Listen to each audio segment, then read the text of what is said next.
Bayarkan pesta itu 25 juta sekarang juga gak pakai lama.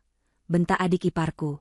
Aku menatapnya dan menjawab, maaf, gak bisa. Lalu tiba-tiba, ibu mertuaku berkata, cepat bayar sekarang atau kamu keluar dari keluarga ini, dan jadi gelandangan sana. Gembel gak usah belagu. Pagi harinya, 50 panggilan telepon tak kujawab, dan mereka baru sadar. Gembel inilah yang selama ini. Sebelum ceritanya dimulai, silahkan tulis di kolom komentar dari daerah mana saja teman-teman yang menonton cerita ini. Jangan lupa like dan subscribe agar channel ini bisa semakin berkembang dan bisa mempersembahkan cerita yang lebih menarik lagi. Pukul 4:30 pagi, alarm di ponsel Sabrina berdering pelan. Ia sengaja memasang nada dering yang paling lembut, agar tidak membangunkan Zidan, suaminya, yang tidur pulas di sampingnya. Dengan hati-hati, Sabrina mematikan alarm dan duduk di tepi ranjang. Udara pagi dari pendingin ruangan terasa menusuk kulit, kontras dengan lantai marmer mewah yang dingin di telapak kakinya. Sabrina menghela napas panjang, mengumpulkan sisa tenaganya. Ini adalah rutinitasnya. Ia segera bangkit, mengenakan hijab bergonya, lalu mengambil wudhu di kamar mandi pribadinya yang mewah. Kamar mandi itu lebih besar dari kamar tidurnya di rumah orang tuanya dulu. Tapi kemewahan itu terasa hampa. Selesai salat subuh di ruang ganti, ia berdoa. Doanya selalu sama setiap pagi, meminta kekuatan dan kesabaran. Kesabaran untuk menghadapi hari yang sudah bisa ia tebak alurnya. Turun ke lantai bawah, rumah besar itu masih gelap dan senyap. Sabrina adalah orang pertama yang bangun, dan mungkin akan jadi yang terakhir tidur. Ia menyalakan lampu dapur. Dapur ini adalah saksi bisu kelelahannya. Bersih, modern, dengan peralatan mahal yang ia beli tunai dari hasil bisnisnya. Ironisnya, ia lebih sering menggunakannya untuk melayani daripada untuk menikmati. Ia mulai memasak. Nasi goreng seafood spesial untuk Zidan, dengan udang dan cumi segar. Zidan selalu rewel soal sarapan.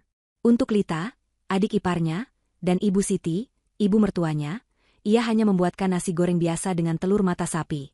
Bukan karena ia pelit, tapi karena ia tahu nasi goreng itu kemungkinan besar tidak akan disentuh.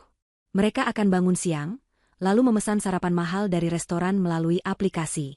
Tapi jika Sabrina tidak memasak, ia akan tetap disalahkan. Istri macam apa kamu? Sarapan saja tidak sedia, begitu kata Ibu Siti suatu hari. Selesai memasak, ia menutupinya dengan tudung saji. Pekerjaan belum selesai. Ia mengambil sapu dan alat pel. Ia mulai membersihkan ruang tamu yang luas. Mengelap debu dari guci keramik besar seharga puluhan juta. Mengatur bantal sofa yang harganya setara gajinya sebulan dulu. Ia berhenti sejenak di depan lemari pajangan. Di sana ada foto pernikahan mereka. Zidan yang tampan, dan dirinya yang tersenyum bahagia.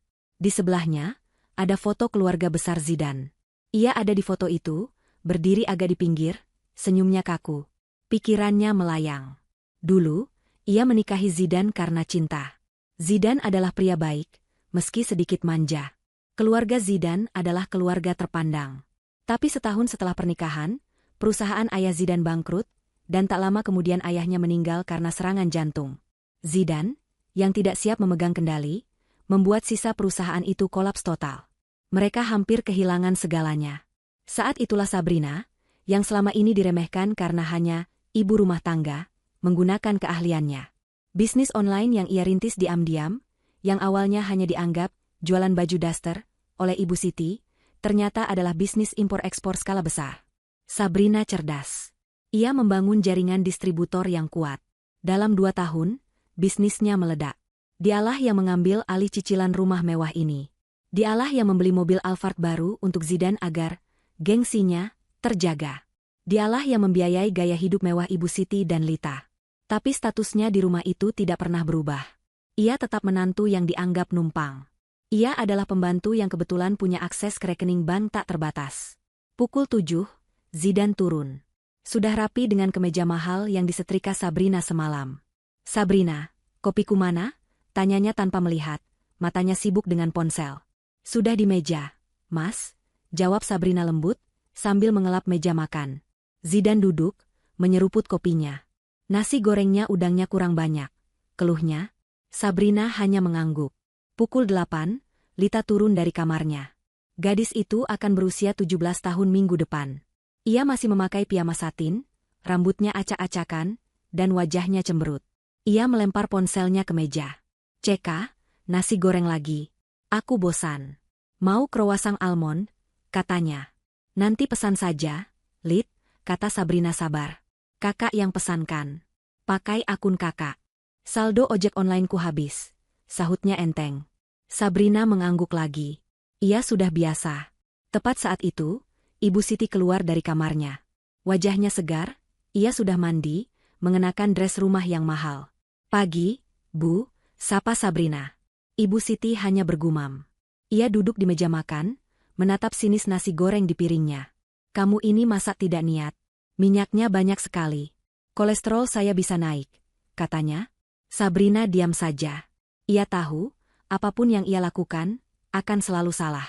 Ia hendak kembali ke dapur untuk mencuci piring kotor, saat Lita tiba-tiba berseru. Oh iya, Bu, Kak Sabrina. Lita mengambil sesuatu dari tasnya. Sebuah brosur tebal berlapis kertas mengilap. Ia melemparkannya ke tengah meja. Aku mau ini untuk ulang tahunku. Sabrina mengambil brosur itu. Matanya langsung tertuju pada judulnya. Pesta Sweet Seventeen eksklusif, Hotel Bintang 5. Ia membukanya. Paket ruby. Ballroom pribadi, dekorasi mewah, live music, photo booth, catering premium untuk 300 tamu. Sabrina menelan ludah saat melihat harganya di bagian bawah. Ini, Lita, harganya mahal sekali, ucap Sabrina pelan. Ya memang mahal. Namanya juga pesta. Teman-temanku semua pestanya begitu. Malu dong aku kalau cuma syukuran potong tumpeng di rumah. Kuno, seru Lita. Berapa harganya? Tanya Ibu Siti, matanya berbinar melihat foto-foto mewah di brosur itu. Totalnya 25 juta, Bu. Itu sudah paket yang paling minimalis di sana, jawab Lita manja. Kak Sabrina pasti bisa bayar. Bisnisnya kan lancar. Sabrina meletakkan brosur itu. Ia menatap adik iparnya. 25 juta. Angka itu berputar di kepalanya. Bulan ini ia baru saja membayar tagihan kartu kredit Ibu Siti yang habis dipakai belanja tas branded. Ia baru saja melunasi biaya servis mobil Zidane. Dan SPP Lita di sekolah internasionalnya juga baru jatuh tempo. Uang 25 juta itu sudah ia alokasikan untuk membayar gaji karyawan di gudangnya. Lita, minggu depan itu banyak tagihan. Kakak baru saja bayar SPP kamu. Gimana kalau kita rayakan, tapi tidak semewah ini? Kita undang teman-teman kamu ke restoran yang bagus. Kakak. Nggak mau, potong Lita. Aku maunya ini, titik. Kenapa sih kakak pelit banget? Uang kakak kan banyak. Cuma 25 juta aja dipermasalahkan. Aku ini adik iparmu satu-satunya. Ini bukan soal pelit, Lita. Ini soal prioritas. Sudah, Sabrina. Ibu Siti menimpali. Suaranya tajam. Lita benar. Jangan pelit sama keluarga. Uangmu itu juga bisa banyak karena doa dari kami. Kamu bisa tinggal di rumah ini juga karena anak saya, Zidane. Jangan mentang-mentang kamu yang pegang uang, kamu jadi sombong. 25 juta itu tidak seberapa dibanding apa yang sudah keluarga ini berikan padamu. Sabrina tertegun. Apa yang keluarga ini berikan padaku? Selain rasa sakit hati dan kelelahan, Lita melihat ibunya membelanya. Ia semakin menjadi-jadi. Ia berdiri dan menatap Sabrina. Nada suaranya yang manja kini berubah menjadi memerintah. Pokoknya aku gak mau tahu, ucapnya santai, seolah meminta dibelikan es krim. Bayarkan pesta itu 25 juta sekarang juga gak pakai lama. Ada jeda panjang. Zidane hanya diam, asyik membaca berita di ponselnya, pura-pura tidak mendengar pertengkaran itu. Ibu Siti menatap Sabrina dengan angkuh, menunggu Sabrina berkata, iya, Bu, seperti biasanya. Lita tersenyum penuh kemenangan. Sabrina memejamkan matanya sejenak. Ia menarik napas dalam. Tali kesabaran yang ia jalin selama bertahun-tahun akhirnya putus. Ia sudah lelah menjadi sapi perah. Ia sudah lelah direndahkan di rumah yang ia bayar sendiri cicilannya. Ia membuka matanya. Tatapannya datar dan dingin. Ia menatap Lita lurus di matanya. Maaf, nggak bisa, ucapnya dengan suara yang tenang namun tegas. Cari sendiri uangnya. Rumah itu seketika hening. Nasi goreng di piring Zidane mendingin. Senyum di wajah Lita membeku. Mata Ibu Siti membelalak, tidak percaya dengan apa yang baru saja ia dengar. Untuk pertama kalinya, sang gembel yang mereka pelihara, membantah. Keheningan itu hanya berlangsung 3 detik. Lita adalah yang pertama bereaksi. Wajahnya yang kaget berubah menjadi merah padam karena marah. Ini adalah penolakan pertama yang pernah ia terima dari Sabrina. Apa kakak bilang? Kakak ngusir aku? Kakak nyuruh aku kerja? Jerit Lita, suaranya melengking tinggi. Ia tidak menangis, ia murka. Ibu, Kak Sabrina jahat. Dia bilang aku suruh cari uang sendiri. Dia gak mau bayarin pestaku. Lita mengadu, menarik-narik lengan baju Ibu Siti. Ibu Siti bangkit dari kursinya. Kursi kayu jati mahal itu berderit nyaring. Ia berjalan mengitari meja makan dan berhenti tepat di depan Sabrina. Wajahnya yang tadi pagi masih segar oleh perawatan kulit mahal, kini mengeras seperti batu. Sabrina, bentaknya. Suaranya menggema di ruang makan yang luas itu. Kamu sudah berani ya sekarang. Kamu sudah merasa hebat karena punya uang. Sabrina ikut berdiri. Ia tidak mundur. Ia harusnya takut, tapi yang ia rasakan hanyalah kelegaan. Bukan begitu, Bu. Seperti yang saya bilang tadi, 25 juta itu bukan uang kecil. Kebutuhan kita banyak. Saya harus mengatur keuangan. Halah. Alasan, potong Ibu Siti kasar. Kamu kira saya bodoh? Saya tahu bisnismu itu untungnya miliaran. Kamu sengaja kan? Mau pamer kuasa? Kamu mau balas dendam karena selama ini kami nasihati. Saya tidak pernah berpikiran seperti itu, Bu. Diam kamu. Ibu Siti menunjuk lurus ke wajah Sabrina. Jarinya yang memakai cincin berlian besar, yang juga dibelikan Sabrina, hampir menyentuh hidung Sabrina. Kamu itu siapa di sini? Hah? Kamu itu cuma numpang. Rumah ini, semua isinya, ini punya anak saya, Zidan. Kamu itu cuma istri yang kebetulan beruntung. Gembel yang diangkat derajatnya. Setiap kata adalah tamparan. Gembel. Kata itu lagi. Kata yang selalu Ibu Siti gunakan untuk mengingatkan Sabrina akan posisinya. Kamu pikir karena kamu yang bayar semua tagihan, kamu bisa seenaknya? Harusnya kamu sadar diri. Tanpa Zidan, kamu itu bukan siapa-siapa. Kamu tidak akan pernah bisa masuk ke keluarga ini kalau bukan karena anak saya kasihan sama kamu. Zidan, yang mendengar namanya disebut, akhirnya mengangkat kepala dari ponselnya. Wajahnya tampak terganggu. Bu, Sabrina, ada apa sih ini pagi-pagi? Malu didengar tetangga, katanya pelan. Diam kamu, Zidan, bentak Ibu Siti pada anaknya sendiri. Istrimu ini sudah mulai kurang ajar. Dia berani melawan ibu, dia berani menolak permintaan Lita. Dia sudah lupa diri. Lita kembali memanas-manasi. Iya, Mas. Kak Sabrina pelit banget. Masa untuk pesta Sweet Seventeen, adiknya sendiri dia hitung-hitungan. Padahal Mas Zidan selalu kasih apapun yang Kak Sabrina mau. Sabrina tertawa dalam hati. Apa yang Zidan berikan padaku? Beban? Utang? Hina? Mas Zidan? Sabrina menoleh pada suaminya, mencari sedikit saja pembelaan. Tolong, Mas. Jelaskan ke Ibu dan Lita. Keuangan kita sedang dipakai untuk banyak hal. Bisnisku butuh modal putar. Ini bukan soal pelit. Zidan tampak serba salah. Ia terjepit di antara ibu dan istrinya. Seperti biasa, ia memilih jalan yang paling aman untuk dirinya sendiri. Sabrina, sudahlah, kata Zidan, nadanya datar. Ia merapikan kemejanya, bersiap berangkat kerja. Kasih saja apa yang Lita minta. 25 juta kan? Bukan masalah besar buat kamu. Hati Sabrina serasa diremas. Bukan masalah besar. Zidan mengatakannya seolah uang itu tumbuh di pohon. Zidan, yang sudah setahun ini menganggur dan hanya menghabiskan uang untuk hobi golfnya, dengan mudahnya meremehkan kerja keras istrinya. Kamu dengar itu? Ibu Siti tersenyum sinis. Suamimu sendiri yang bicara. Dia saja tahu kalau kamu itu pelit. Kamu sengaja mau bikin malu Lita di depan teman-temannya kan? Kamu iri karena Lita bisa pesta mewah. Sedangkan kamu dulu. Ibu Siti memandang Sabrina dari atas ke bawah. Ah, sudahlah. Tidak perlu dibahas. Asalmu sudah jelas. Sabrina mengepalkan tangannya di balik hijab panjangnya. Cukup. Ia sudah selesai. Jadi, kata Ibu Siti lagi, nadanya kembali angkuh karena merasa menang. Transfer sekarang ke Lita. Saya tidak mau dengar alasan apa-apa lagi. Sabrina menatap Ibu Siti. Saya tidak akan transfer. 3 kata itu diucapkan dengan tenang, namun memiliki efek seperti bom. Zidan yang hendak mengambil tas kerjanya, membeku. Lita melotot. Wajah Ibu Siti memerah padam, lalu berubah pucat karena amarah yang memuncak. Apa kamu bilang? Desisnya. Saya tidak akan transfer uang. Itu, ulang Sabrina, mengeja setiap kata. Saya tidak mau.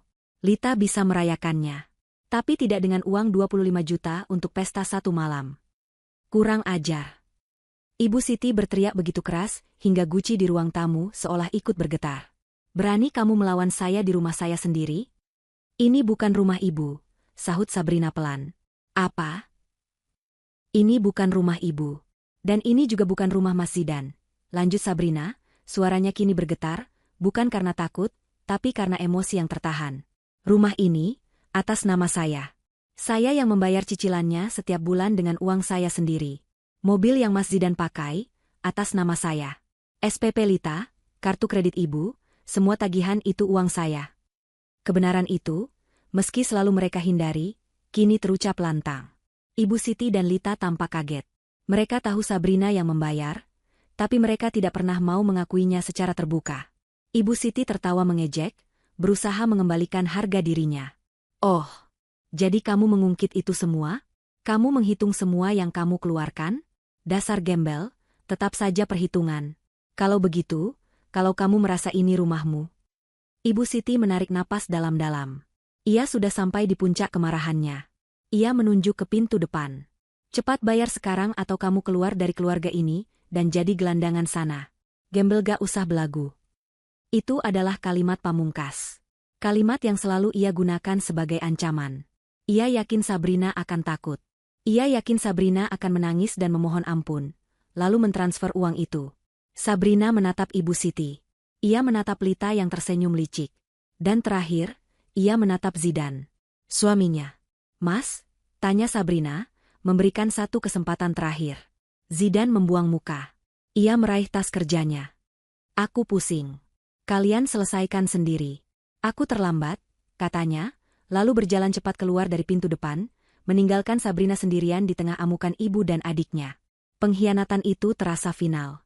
Zidan bahkan tidak membelanya. Dia kabur. Hati Sabrina yang tadi hancur, kini terasa dingin dan mati rasa. Tidak ada lagi air mata. Yang ada hanya keputusan. Ibu Siti tersenyum penuh kemenangan. Kenapa? Mau nangis? Sana, keluar. Pergi dari sini kalau kamu tidak mau bayar. Sabrina mengangguk pelan. Baik. Satu kata itu membuat Ibu Siti bingung. Baik apa? Baik, Bu. Saya akan pergi, kata Sabrina. Ia membalikkan badannya, berjalan melewati meja makan, dan melangkah menaiki tangga menuju kamarnya. Alah, drama. Paling juga ke kamar ambil dompet. Ejek Ibu Siti. Lita tertawa. Pasti takut. Bu, siap-siap, pestaku akan jadi yang termewah. Sabrina tidak menoleh. Ia terus berjalan ke kamarnya. Ia membuka lemari pakaiannya yang penuh dengan baju-baju mahal yang tak pernah ia nikmati. Ia mengabaikan itu semua. Ia mengambil satu koper kabin kecil. Ia hanya memasukkan beberapa pasang pakaian ganti, hijabnya, laptop kerjanya, dompet, dan semua dokumen penting atas namanya. Malam itu juga, ketika semua orang sudah tidur, Sabrina membuka pintu kamarnya. Ia menatap Zidan yang tidur mendengkur, tidak menyadari apapun.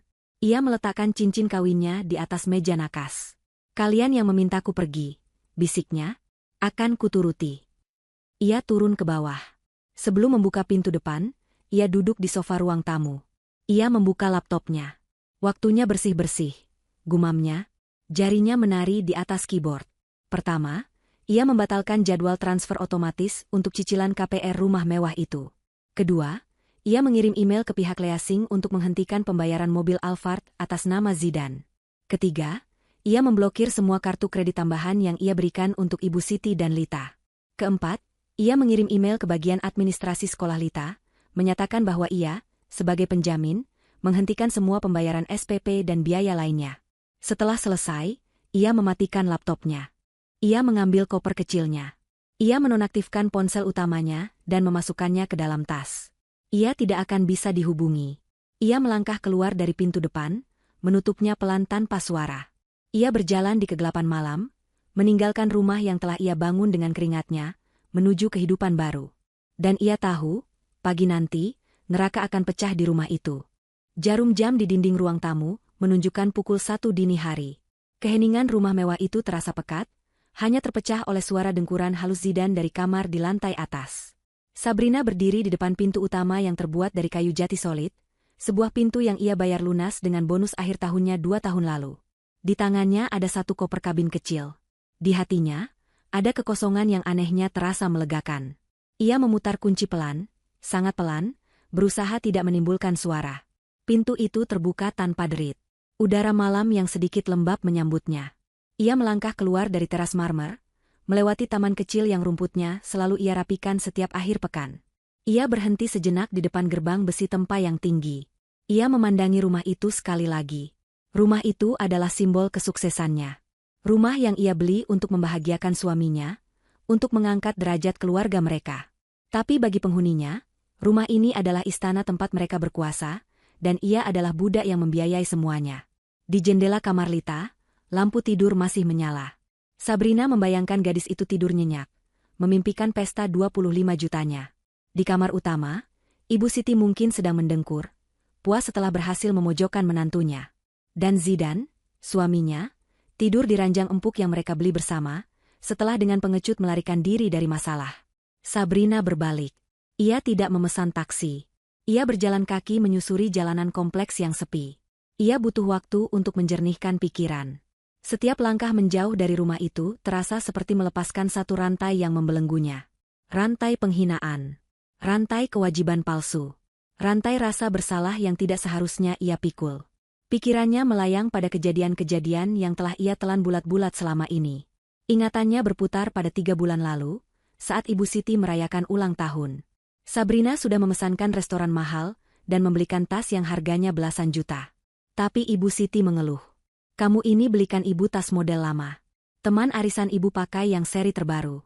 Kamu sengaja ya, belikan yang diskonan? Padahal Sabrina membelinya langsung dari butik resmi. Lalu pikirannya beralih pada Lita.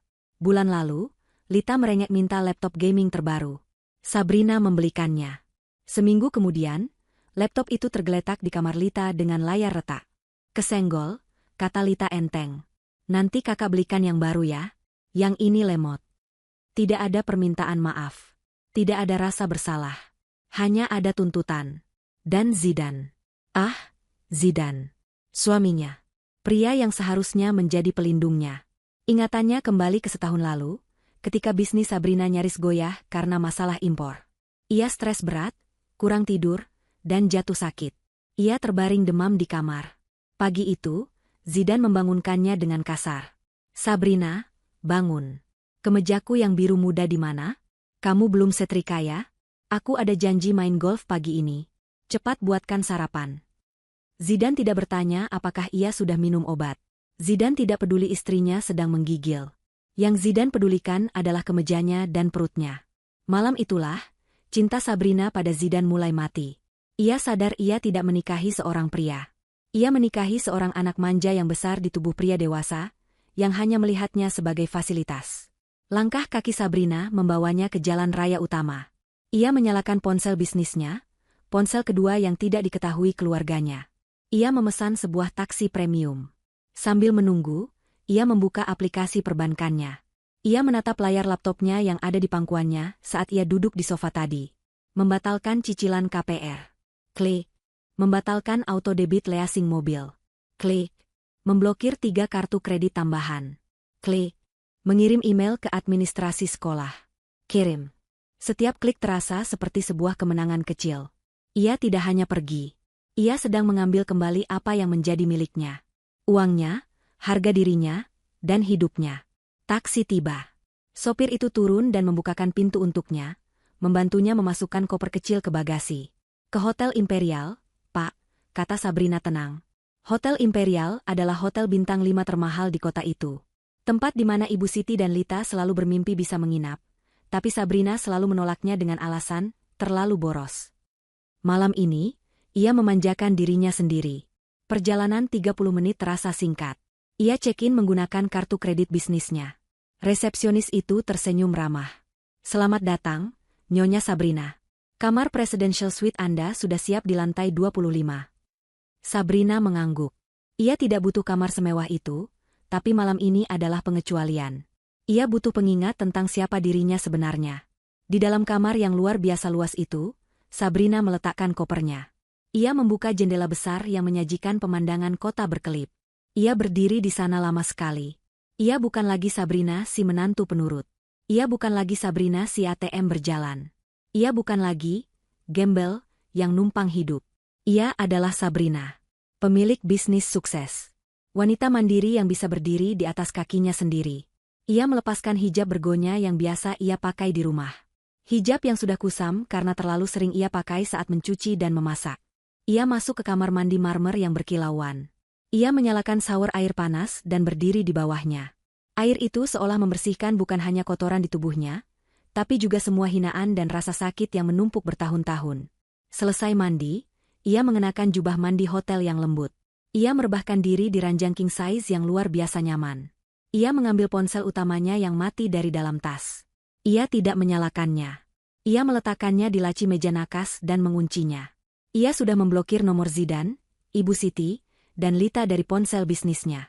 Mereka tidak akan bisa menghubunginya. Sabrina mematikan lampu. Kegelapan di kamar hotel itu terasa damai. Berbeda dengan kegelapan di rumahnya yang terasa menyesakan.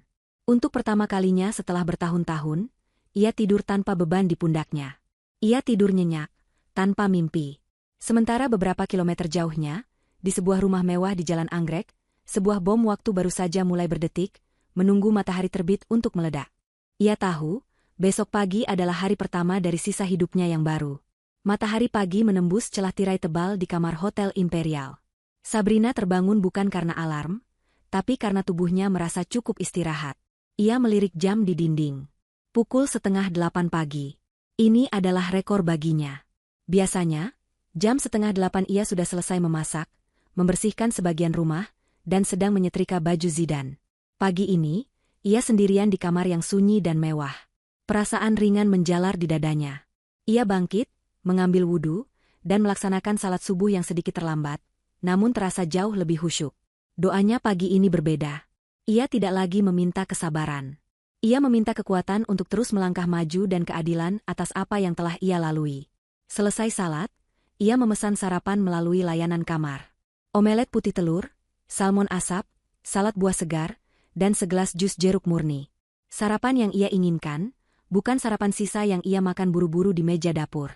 Sambil menunggu sarapannya tiba, ia membuka laptopnya dan menyalakan ponsel bisnisnya.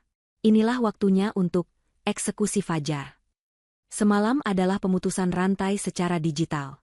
Pagi ini adalah konfirmasi resmi yang mengikat secara hukum. Telepon pertama adalah ke bank yang menangani KPR rumahnya. Ia terhubung dengan layanan pelanggan prioritas. Selamat pagi, dengan Nyonya Sabrina di sini. Selamat pagi, Nyonya Sabrina. Ada yang bisa kami bantu? Suara ramah di seberang sana. Saya ingin mengkonfirmasi email saya semalam. Saya, Sabrina, sebagai penjamin utama dan satu-satunya pembayar KPR untuk properti di Jalan Anggrek nomor 12, secara resmi menarik diri dari perjanjian dan menghentikan semua pembayaran cicilan, efektif segera. Ada jeda sejenak. Petugas itu mungkin kaget. Nyonya Sabrina, kami sudah menerima emailnya. Tapi apakah Nyonya sadar, tindakan ini akan memicu denda keterlambatan dan proses penagihan? Nama Nyonya dan Tuan Zidan sebagai pemilik bersama akan. Saya sadar, potong Sabrina, suaranya dingin dan mantap. Saya tidak peduli dengan dendanya. Lakukan saja prosedurnya. Kirimkan surat peringatan pertama hari ini juga ke alamat tersebut. Saya tidak lagi tinggal di sana dan tidak bertanggung jawab atas apapun yang terjadi pada properti itu. Baik, Nyonya. Akan kami proses. Surat peringatan pertama akan dikirimkan hari ini, jawab petugas itu, kini nadanya terdengar kaku. Terima kasih. Sabrina menutup telepon. Satu selesai. Sarapannya tiba. Ia menyantap omeletnya pelan-pelan. Rasanya luar biasa. Ia makan tanpa terburu-buru, tanpa ada yang mengeluh masakannya keasinan atau terlalu berminyak. Telepon kedua adalah ke perusahaan leasing mobil. Selamat pagi. Saya Sabrina. Saya adalah penjamin dan pembayar untuk unit Alphard putih dengan nomor polisi B1234XYZ atas nama pengguna Zidan. Ya, Nyonya Sabrina. Ada masalah dengan unitnya? Tidak ada. Saya hanya ingin memberitahu bahwa saya telah membatalkan auto debit semalam. Saya tidak akan melanjutkan cicilan. Saya minta unit tersebut ditarik hari ini juga. Hari ini, Nyonya, petugas itu kaget. Tapi, tunggakannya bahkan belum ada. Biasanya kami menunggu. Saya tidak mau menunggu ada tunggakan, tegas Sabrina. Saya yang membayar, dan saya putuskan untuk berhenti. Saya tidak mau aset yang saya bayar disalahgunakan oleh pihak yang tidak berhak. Anggap saja ini penyerahan unit sukarela dari pihak pembayar. Saya minta tim Anda mengambilnya sebelum jam makan siang. Jika tidak, saya akan melaporkannya sebagai penggelapan. Ancaman itu berhasil. Baik, Nyonya. Baik. Tim kami akan segera meluncur ke alamat tersebut pagi ini juga. Bagus, Sabrina menutup telepon. 2 selesai. Ia menyeruput jus jeruknya. Segar. Telepon ketiga. Bagian Administrasi Keuangan Sekolah Internasional Lita. Selamat pagi, Administrasi SMA Elit Cendekia. Selamat pagi. Saya Sabrina. Saya adalah wali dan penjamin finansial untuk siswi kelas 11 atas nama Lita Anjani. Oh, ya, Nyonya Sabrina. Ada apa ya? Apakah ada masalah dengan tagihan terakhir? Tidak.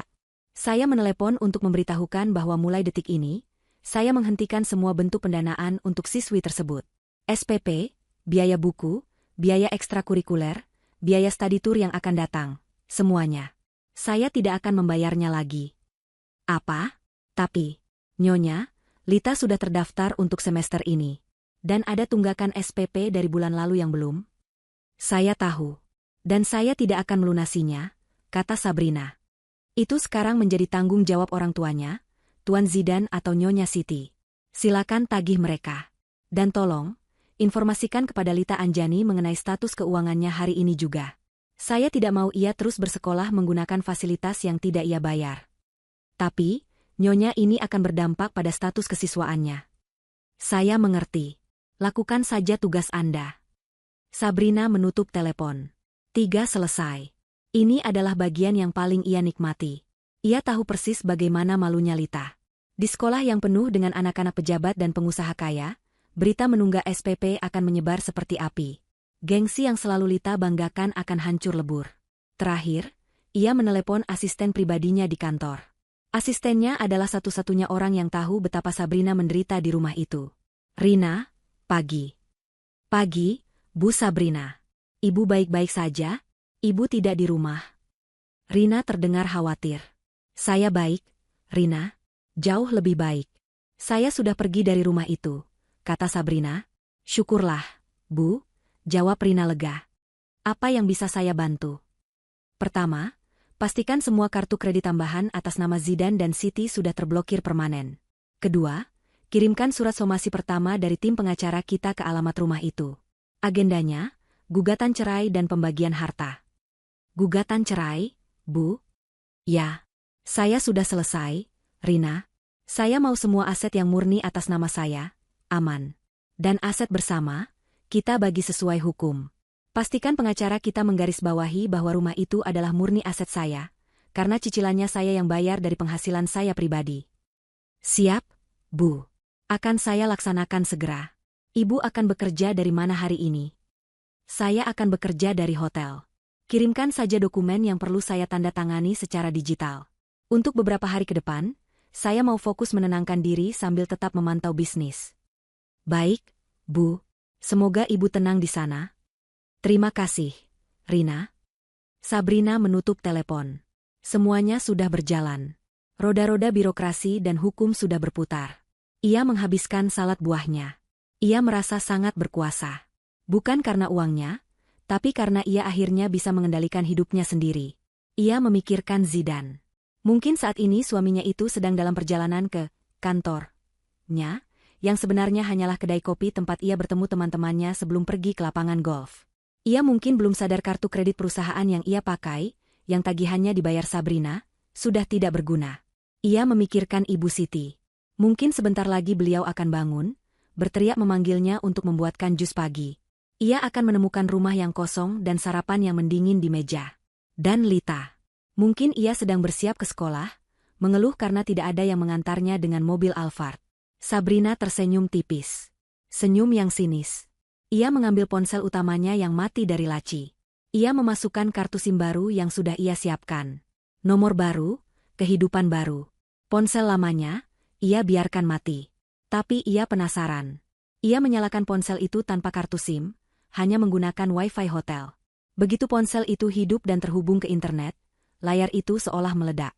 Notifikasi pesan, 120 pesan baru. Notifikasi panggilan tak terjawab, 50 panggilan. Semuanya dari Zidan, Ibu Siti, dan Lita. Dimulai dari pesan Zidan pukul 7:30. Sabrina, kamu di mana? Ibu marah-marah nih. Lalu pesan Lita. Kak, kenapa belum pesankan sarapanku? Aku lapar. Lalu dari Ibu Siti. Anak kurang ajar. Kamu benar-benar pergi? Awas kamu ya. Dan pesan-pesan itu semakin panik. Sabrina, angkat teleponnya. Kak, serius, aku mau berangkat sekolah. Zidan, istrimu kabur. Cepat cari dia. Sabrina membaca semuanya tanpa emosi. Ia lalu membuka pesan terakhir dari Zidan, yang masuk 1 menit lalu. Sabrina, pihak sekolah Lita menelepon saya. Katanya SPP diberhentikan. Kamu sudah gila? Cepat balas. Ah, neraka sudah dimulai. Dan ini baru babak pembuka. Sabrina terkekeh pelan. Ia meletakkan ponsel itu di meja. Ia akan menikmati pertunjukan ini dari jauh. Jam 7 pagi di rumah mewah Jalan Anggrek, alarm di kamar Ibu Siti berbunyi. Suaranya nyaring, sengaja diatur begitu. Ibu Siti mengerang, mematikannya dengan kasar. Ia terbiasa bangun, lalu berteriak memanggil Sabrina untuk dibuatkan jus lemon hangat. Ia duduk di tepi ranjangnya, menunggu. 5 menit berlalu.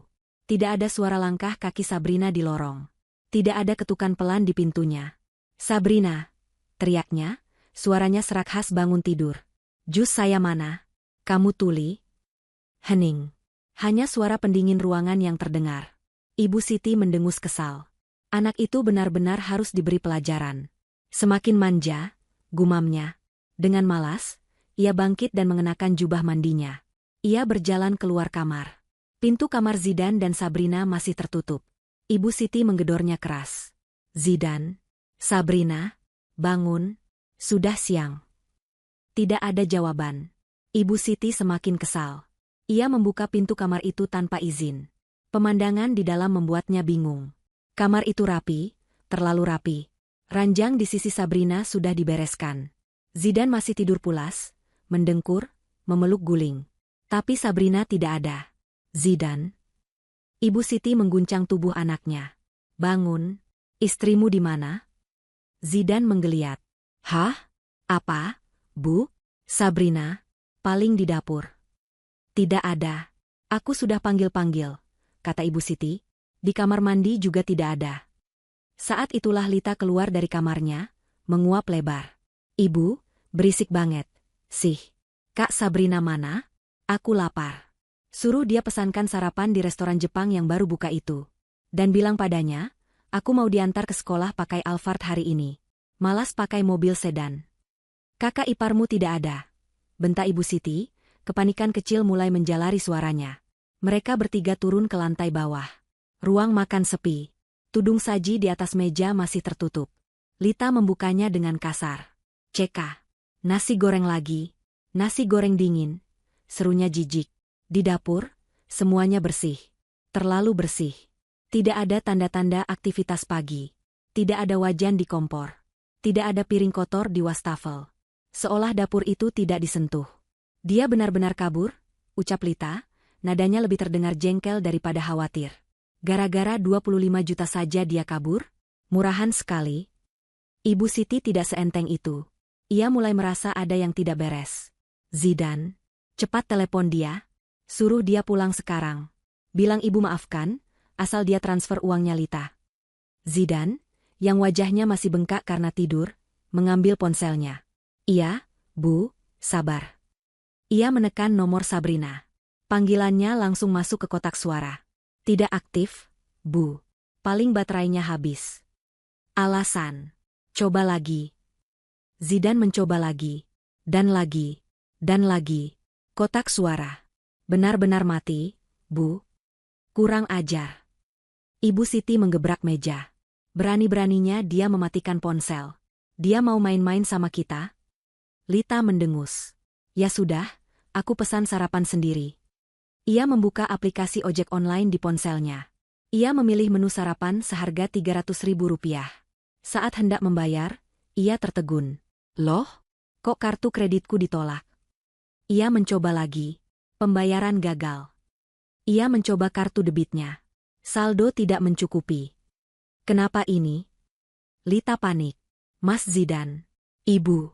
Kartu-kartuku kok tidak bisa dipakai? Ibu Siti tertawa sinis. Ah, paling jaringan. Coba pakai kartu ibu. Ia mengeluarkan dompetnya, memberikan kartu kredit platinumnya pada Lita. Pakai ini. Pesankan ibu latte panas juga. Lita memasukkan data kartu ibunya. Klik. Pembayaran gagal. Kartu ditolak oleh bank. Sekarang giliran Ibu Siti yang pucat. Ditolak? Tidak mungkin. Limit kartu itu masih banyak. Sabrina selalu membayarnya penuh. Coba lagi.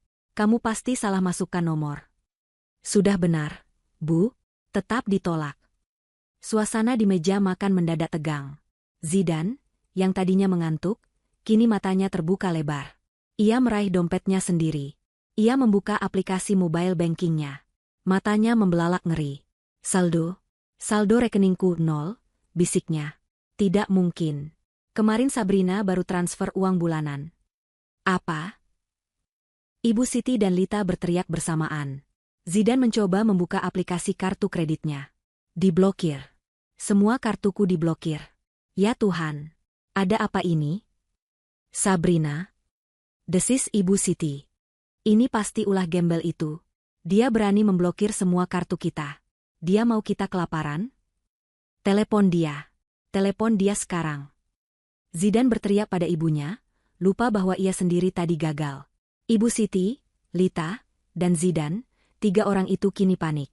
Mereka mencoba menelepon Sabrina bergantian. Dari ponsel Zidan. Dari ponsel Lita. Dari ponsel Ibu Siti. Mereka bahkan mencoba menelepon dari telepon rumah. Semuanya sia-sia. Ponsel utama Sabrina mati total. Tidak bisa dihubungi. Dia pikir dia siapa? Dia mau membunuh kita pelan-pelan, raung Ibu Siti.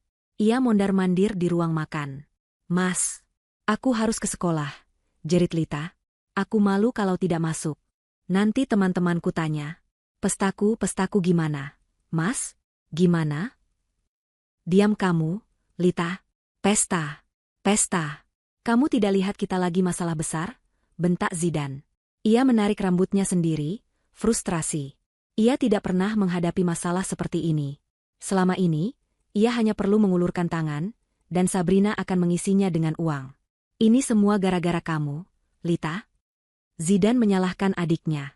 Kalau kamu tidak minta uang 25 juta, Sabrina tidak akan marah. Kok aku? Ibu juga. Lita balas menunjuk.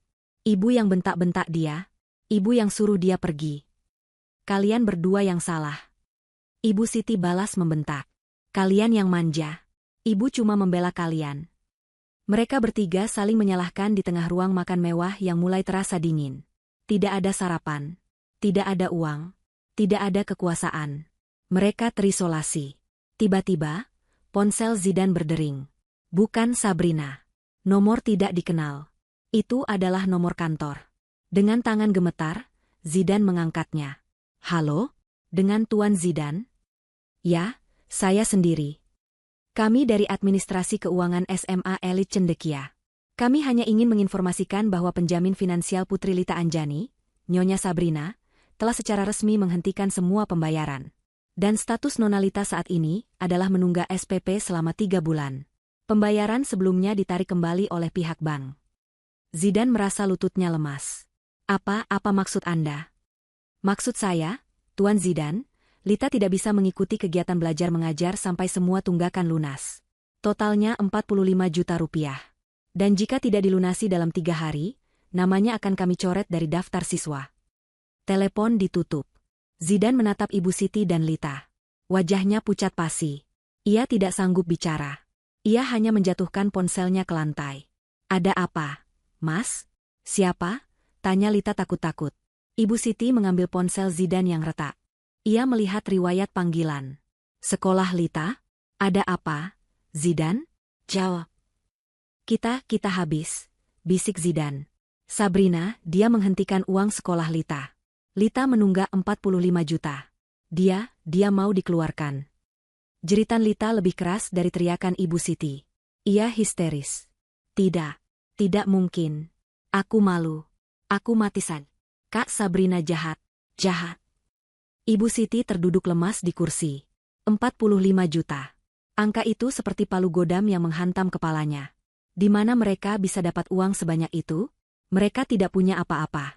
Seluruh hidup mereka dibiayai oleh gembel yang kini telah pergi. Panik. Itulah kata yang tepat. Mereka panik luar biasa. Dalam 1 jam, mereka menelepon Sabrina bergantian. Panggilan ke-50, ke-51, ke-60. Tidak ada jawaban. Rumah mewah itu kini terasa seperti penjara yang mahal. Aku tidak peduli, teriak Lita di sela tangisnya. Aku harus ke sekolah. Aku harus bicara sama guru-guru. Ini pasti salah paham. Mas Zidan, antarkan aku. Bagaimana mengantarmu? Kamu tidak dengar? Kita tidak punya uang. Bensin di mobil saja aku tidak tahu ada atau tidak. Kartu e-tol juga pasti diblokir, kata Zidan putus asa. Ibu punya uang tunai. Bisik Ibu Siti. Ia berlari ke kamarnya. Ia membongkar brankas kecilnya. Isinya hanya perhiasan-perhiasan imitasi, yang asli sudah dijual Zidan diam-diam dulu, dan beberapa lembar uang ratusan ribu. Totalnya mungkin hanya 500 ribu rupiah. Ini, kita hanya punya ini, katanya lirih. Zidan merampas uang itu. Cukup untuk taksi online. Lita, kamu berangkat. Bicara baik-baik. Mas akan cari Sabrina. Ibu di rumah saja. Jangan kemana-mana. Lita menghapus air matanya dengan kasar. Ia berganti seragam. Ia memesan taksi online, menggunakan sisa saldo e-wallet Zidan yang tinggal sedikit. Ia membanting pintu depan, pergi dengan amarah dan rasa malu yang membara. Zidan dan Ibu Siti ditinggal berdua di rumah besar yang sepi. Zidan, bagaimana ini, nak? Rintih Ibu Siti. Arogansinya luntur. Zidan tidak menjawab. Ia menatap keluar jendela. Ia melihat mobil Alphard putih kebanggaannya terparkir di garasi. Setidaknya, itu masih ada. Ia akan memakai mobil itu untuk mencari Sabrina ke rumah orang tuanya. Ia meraih kunci mobil di atas meja. Tepat saat ia hendak melangkah ke garasi, bel rumah berbunyi. Bukan bel biasa. Ini bel yang nyaring dan berkali-kali. Zidan dan Ibu Siti berpandangan. Seorang kurir? Zidan membuka pintu. Di depannya berdiri 2 orang pria berbadan tegap, mengenakan seragam sebuah perusahaan leasing. Di belakang mereka, di jalanan, sebuah mobil derek besar baru saja parkir. Pria itu tersenyum tipis. Selamat pagi. Benar dengan Tuan Zidan? Kami dari pihak leasing. Kami di sini untuk mengambil unit Alphard putih B1234 XYZ. Perjalanan Lita ke sekolah adalah siksaan. Ia duduk di jok belakang taksi online murah yang berbau pengharum ruangan murahan. Sopir itu terus mengajaknya bicara. Tapi Lita hanya diam, memalingkan wajah ke jendela. Pikirannya berkecamuk. 45 juta. Dikeluarkan dari sekolah. Ini adalah mimpi terburuknya. Gengsi yang ia bangun susah payah di depan teman-temannya akan hancur dalam sekejap. Ini semua gara-gara Kak Sabrina. Awas saja dia kalau ketemu. Aku tidak akan pernah memaafkannya, gumamnya. Ia masih menyalahkan Sabrina, bukan keserakahannya sendiri.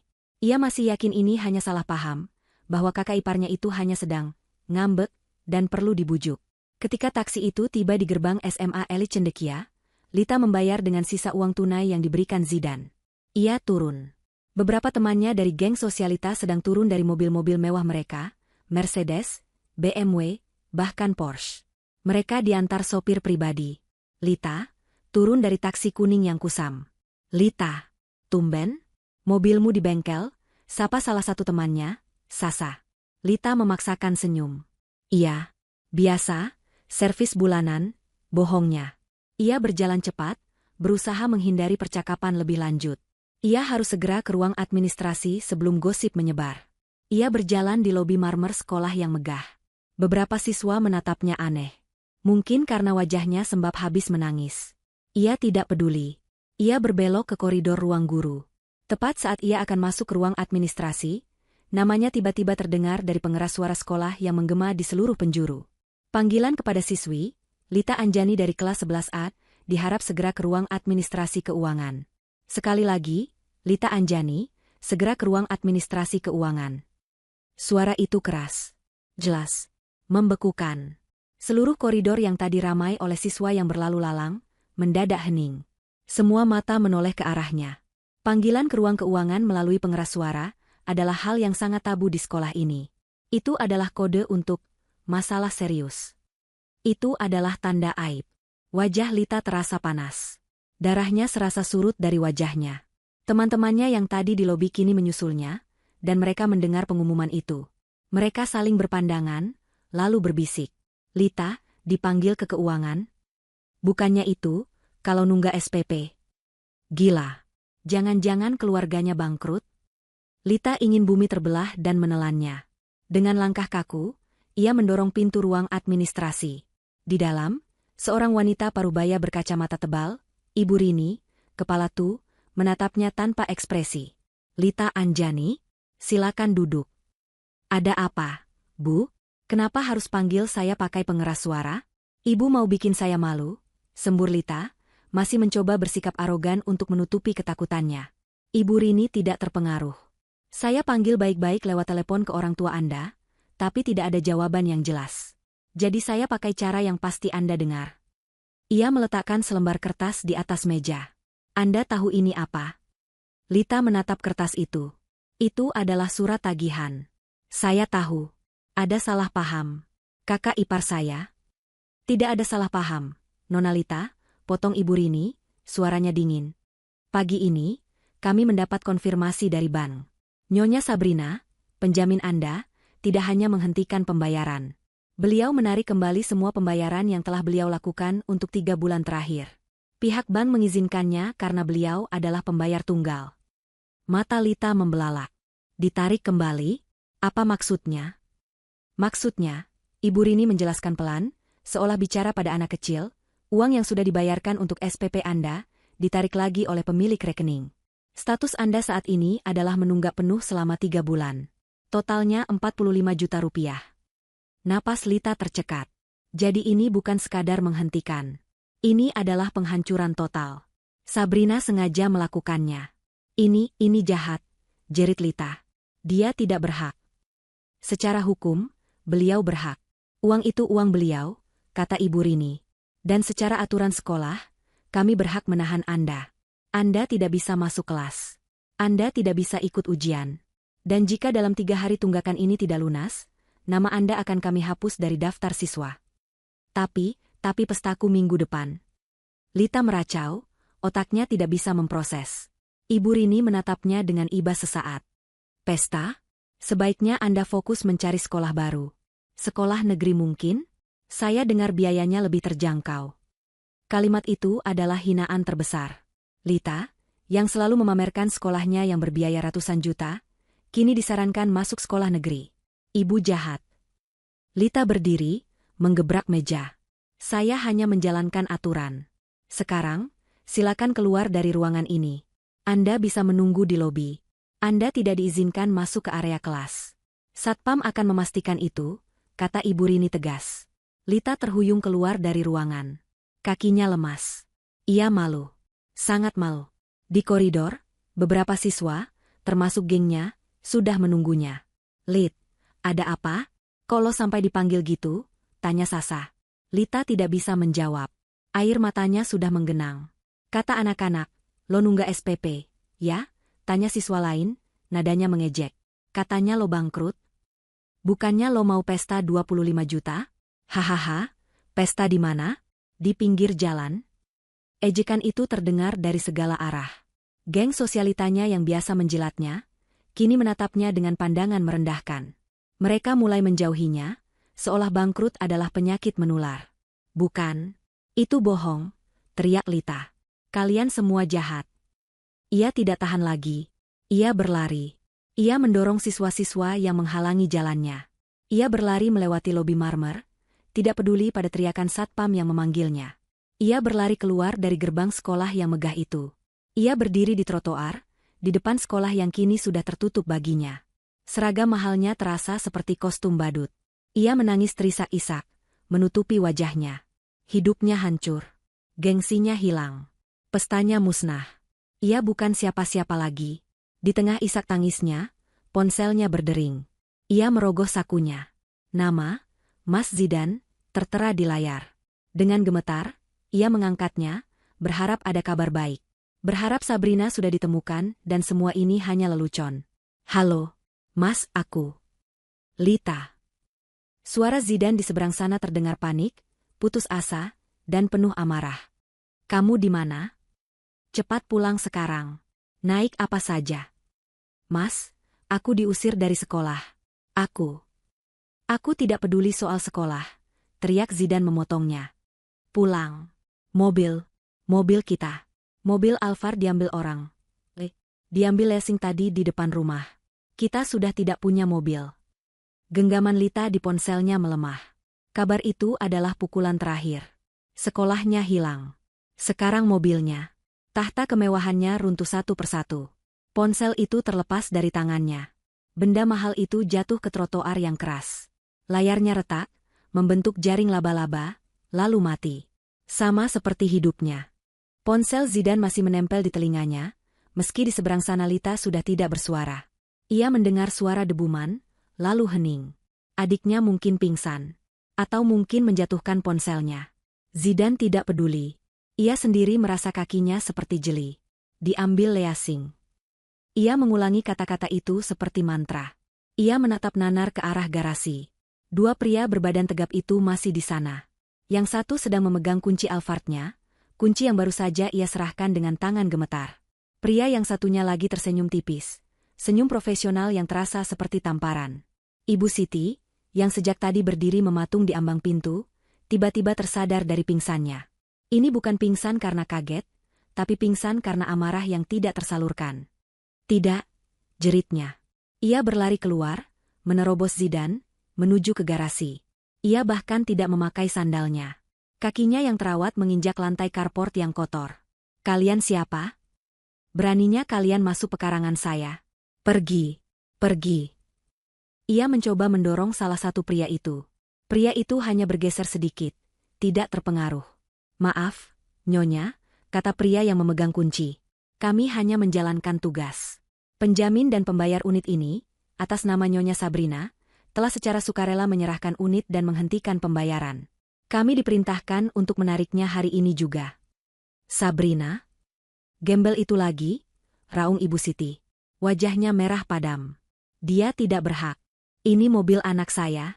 Zidan. Kenapa kamu diam saja? Usir mereka. Panggil polisi. Zidan hanya menggeleng pelan. Tidak bisa, Bu. Surat-suratnya, tadi mereka tunjukkan. Semuanya lunas atas nama Sabrina. Kita hanya pemakai. Itu adalah kebenaran yang pahit. Zidan selalu mengira mobil itu miliknya. Ternyata ia hanya meminjam. Saya tidak peduli. Ibu Siti kini beralih ke mobil derek yang sudah mulai memundurkan pengaitnya. Jangan ambil mobil saya. Tetangga, tolong. Ada rampok. Teriakannya berhasil menarik perhatian. Pintu di seberang jalan terbuka. Bu Ratih, tetangga paling ingin tahu di kompleks itu, keluar dengan daster dan roll rambutnya. Ia pura-pura menyiram tanaman. Di sebelahnya, Pak RT yang sedang jalan pagi, berhenti. Beberapa asisten rumah tangga di rumah-rumah lain mulai berkumpul di gerbang mereka, berbisik-bisik. Ini adalah skenario terburuk bagi Ibu Siti. Harga dirinya, statusnya sebagai Nyonya, terpandang di kompleks ini, sedang dilucuti di depan umum. Lihat itu, Bu Ratih, bisik seorang art pada temannya. Mobilnya Nyonya Siti mau ditarik. Jangan-jangan bangkrut. Sombong sih, sahut Bu Ratih, cukup keras agar terdengar. Tiap hari pamer. Ternyata mobil kreditan. Telinga Ibu Siti berdenging. Ia menoleh tajam ke arah Bu Ratih. Masuk kamu. Jangan ikut campur. Apa lihat-lihat? Belum pernah lihat orang kaya? Bentakannya justru menjadi bahan tertawaan. Bu Ratih tersenyum sinis. Lihat, Bu. Orang kaya kok mobilnya ditarik. Balasnya, Ibu Siti ingin mati saat itu juga. Ia berbalik dan memeluk ban depan Alphard itu. Tidak. Kalian harus langkahi mayat saya dulu. Pria leasing itu menghela napas. Nyonya, tolong jangan persulit kami. Jika Nyonya melawan, kami akan panggil pihak berwajib. Ini akan jadi lebih memalukan. Zidane akhirnya melangkah maju. Ia menarik lengan ibunya. Bu, sudah, Bu. Masuk. Malu, bisiknya, suaranya parau. Tidak mau. Zidane. Ini Alphard kita, rintih Ibu Siti. Sudah bukan punya kita lagi, Bu, bentak Zidane, akhirnya meledak. Kita sudah tidak punya apa-apa. Ibu mengerti? Bentakan Zidane itu membungkam Ibu Siti. Ia menatap anaknya dengan pandangan kosong. Tenaganya habis. Zidane memapahnya masuk ke dalam rumah, menjauh dari tatapan penuh penghakiman para tetangga. Dari balik jendela ruang tamu, mereka berdua, dan Lita yang baru saja tiba, diantar oleh satpam kompleks yang kasihan melihatnya menangis di pos depan, menyaksikan detik-detik paling memalukan dalam hidup mereka. Mobil Alphard putih yang selalu Ibu Siti banggakan, yang selalu Lita pakai untuk pamer ke teman-temannya, kini ditarik ke atas mobil derek. Suara mesin derek itu meraung-raung, seolah menertawakan mereka. Mobil derek itu perlahan menjauh, membawa serta sisa-sisa terakhir harga diri mereka. Ibu Siti terduduk lemas di lantai marmer yang dingin. Habis. Habis sudah. Zidane tidak tahan berada di rumah itu. Ia merasa tercekik. Ia harus keluar. Ia harus mencari Sabrina. Tapi bagaimana? Ia teringat sesuatu. Mobil sedan. Masih ada satu mobil lagi di garasi. Mobil lama peninggalan ayahnya, yang jarang dipakai. Ia berlari ke garasi, mengabaikan Lita yang menangis di sofa. Ia mengambil kunci sedan itu. Ia masuk dan memutar kuncinya. Klik, klik, klik. Tidak ada apa-apa. Hanya suara lemah. Aki-akinya mati, desisnya. Ia memukul setir. Sial, kapan terakhir kali mobil ini dipanaskan? Sabrina yang biasanya mengurus. Tentu saja. Sabrina pasti tahu mobil ini tidak bisa dipakai. Tidak. Ia tidak boleh putus asa. Ia masih punya satu senjata. Kartu kredit korporat. Ia merogoh dompetnya. Kartu hitam elegan itu masih ada. Setidaknya ini tidak mungkin diblokir. Pikirnya, ini kan kartu perusahaan. Ia lupa bahwa perusahaan itu juga palsu, dan tagihannya dibayar oleh Sabrina. Ia harus bertemu teman-temannya di kafe biasa. Tempatnya, bekerja. Ia harus menunjukkan bahwa ia baik-baik saja. Mungkin ia bisa meminjam uang. Zidane, yang tidak pernah berjalan kaki lebih dari 100 meter dari mobilnya, kini terpaksa berjalan kaki keluar kompleks. Matahari pagi itu terasa menyengat. Kemeja mahal yang ia kenakan, yang belum disetrika, basah oleh keringat dalam hitungan menit. Sepatu kulitnya yang mahal terasa menyiksa. Tetangga yang tadi menonton drama di rumahnya, kini melihatnya berjalan kaki. Mereka berbisik lagi. Zidane mempercepat langkahnya, wajahnya tertunduk malu. 30 menit kemudian, ia sampai di kafe elit langganannya. Napasnya terengah-engah, penampilannya kacau. Teman-teman golfnya sudah ada di sana, tertawa sambil menyeruput kopi mahal. Zidane, bro, kenapa lo? Kusut amat muka lo kayak cucian belum kering, sapa salah satu temannya. Ah, biasa. Mobil mogok. Supir lagi cuti. Bohong Zidane, berusaha menjaga wibawanya. Ia duduk dan langsung memesan. Kopi paling mahal seperti biasa. Dan croissant. Ia mencoba bergabung dalam obrolan. Mereka bicara soal saham, soal liburan ke Eropa. Zidane hanya mengangguk-angguk, padahal pikirannya melayang. Bagaimana ia harus memulai meminjam uang? Gengsinya terlalu tinggi. Ia memutuskan untuk mentraktir mereka dulu. Sebuah taktik lama untuk menunjukkan ia masih berkuasa. Pagi ini, semua pesanan kalian, biar gue yang bayar, katanya dengan sisa-sisa kesombongan. Teman-temannya bersorak. Wah, bos Zidane memang mantap. Saat tagihan datang, totalnya hampir 2 juta rupiah. Zidane dengan gaya angkuh menyerahkan kartu korporat hitamnya. Pakai ini. Pelayan itu pergi. Beberapa saat kemudian, ia kembali dengan wajah ragu. Maaf, Pak Zidane. Kartunya ditolak. Dunia Zidane berhenti berputar. Apa? Ditolak? Coba lagi. Kamu gesek. Jangan ditap. Mesin kamu itu yang rusak. Elaknya, suaranya sedikit bergetar. Pelayan itu mencoba lagi. Masih sama, Pak. Ditolak. Declined. Ini ada notifikasinya. Kartu diblokir oleh pihak bank. Semua temannya terdiam. Tawa mereka lenyap. Mereka menatap Zidane. Bukan lagi dengan kagum, tapi dengan pandangan aneh. Campuran antara kasihan dan curiga. Diblokir? Kok bisa? Bukannya itu kartu corporate? Tanya temannya yang tadi paling keras tertawa. Wajah Zidan merah padam. Ia bisa merasakan keringat dingin mengalir di punggungnya. Ah, bang sialan. Pasti ada kesalahan sistem. Biasa. Bro, ia menoleh ke temannya. Tolong handle dulu ya. Kayaknya gue salah bawa kartu. Dompet gue ketinggalan di mobil yang mogok. Nanti gue ganti. Pasti gue ganti. Temannya menghela napas, lalu mengeluarkan kartunya sendiri. Santai, bro. Anggap aja giliran gue yang traktir. Tapi nada suaranya datar. Tatapan matanya mengatakan segalanya. Zidan, bos, ternyata tidak bisa membayar kopi. Zidan tidak tahan lagi. Gue duluan ya. Ada meeting mendadak. Lupa. Ia buru-buru bangkit, hampir menyenggol meja. Ia berjalan cepat keluar kafe, tidak berani menoleh ke belakang. Ia bisa mendengar bisikan mereka di belakangnya. Kasihannya, kayaknya lagi jatuh. Tahtanya sebagai bos, di lingkaran pertemanannya, runtuh seketika. Ia berjalan pulang. Perjalanan yang tadi terasa panas, kini terasa dingin dan menusuk. Ia berjalan di bawah matahari terik, tapi ia menggigil. Ia bukan siapa-siapa. Ia tidak punya mobil. Ia tidak punya uang. Ia tidak punya teman. Ia tidak punya harga diri. Semua yang ia miliki, semua topeng yang ia pakai, ternyata dipinjamkan oleh satu orang. Seorang gembel, yang kini telah mengambil kembali semuanya. Zidan mendorong pintu depan rumahnya yang berat. Ia disambut oleh keheningan yang menyesakkan. Rumah yang biasanya terang benderang dengan lampu kristal dan pendingin ruangan yang menyala penuh, kini terasa gelap dan pengap. Sepertinya Ibu Siti dan Lita tidak menyalakan apa-apa. Mungkin untuk menghemat listrik.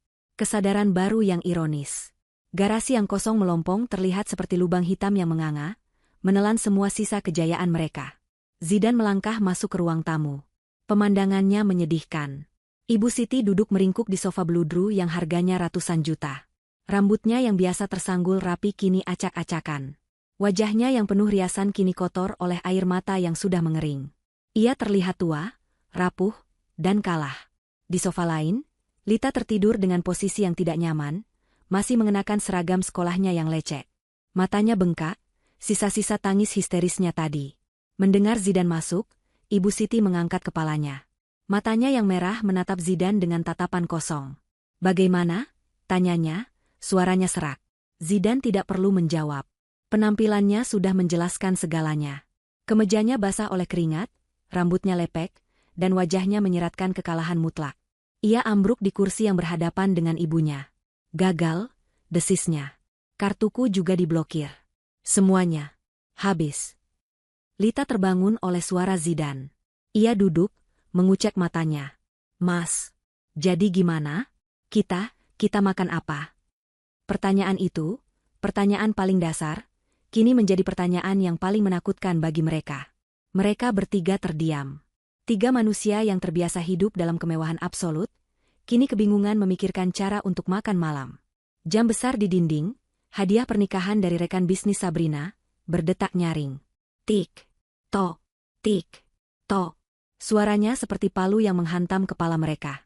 Perabotan mahal di sekeliling mereka kini tidak lagi terasa nyaman. Mereka seperti pajangan di etalase toko, barang-barang yang tidak bisa mereka miliki. Zidan. Ibu Siti berkata lagi, kali ini nadanya menuntut. Ibu tidak peduli dengan kartu kredit. Itu urusan Sabrina. Tapi kamu masih punya perusahaan. Kamu masih punya gaji. Pakai gaji kamu. Ambil uang tunai di bank. Lita menatap Zidan, matanya berbinar oleh harapan terakhir. Iya, Mas. Gaji Mas. Kan? Mas kan direktur. Pasti gajinya besar. Kita bisa pakai itu dulu sementara Kak Sabrina ngambek. Zidan memejamkan matanya. Inilah saatnya. Dinding kebohongannya yang terakhir harus ia runtuhkan sendiri. Ia tidak bisa bersembunyi lagi. Bu. Ia memulai, suaranya bergetar. Perusahaan sudah tidak ada.